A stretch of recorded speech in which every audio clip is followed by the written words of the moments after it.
সন্ধ্যার পরে সব বসে থাকে, সন্ধ্যার একটু মাঝে আগ দিয়ে এসে বসে থাকে, সবাই বসে থাকে। মনোরম পরিবেশ ভালো। বিকেলবেলা এই জায়গাতে মানুষ বিশ্রাম নেয়। হ্যাঁ, বেশ বিনোদনের জায়গা। সময় ধান কাটা শেষে ওই যে রোদ লাগলে আসে সবাই বিশ্রাম করে এখানে, ওই গাছে বিশ্রাম করে, সবাই বিশ্রাম করে এখানে। জায়গাও বসে থাকলে বলা বাতাসে দেখবো, বাতাস লাগছে। খুব চলছে 3 মিনিট এই রোডটা তুলো, আমার দূরে থেকে তুলো। এইগুলো ভালো লাগবে দেখতে। তাল গাছ আছে, সবাই তাল গাছলা আছে, এই সোজা করে হেঁটে যাবে।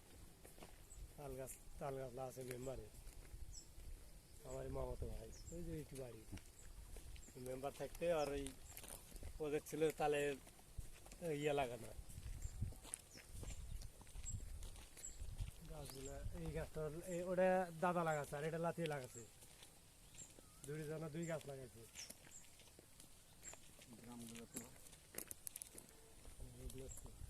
ওই পাশে ঘুনামো, ওই পাশে বড়, আর ওই ভিতর দিয়ে ঢুকে ওপারে আলু। গ্রামে পুকুর না থাকলে দেখা যাচ্ছে আলু লেগে, যে গাছ দেখা যাচ্ছে।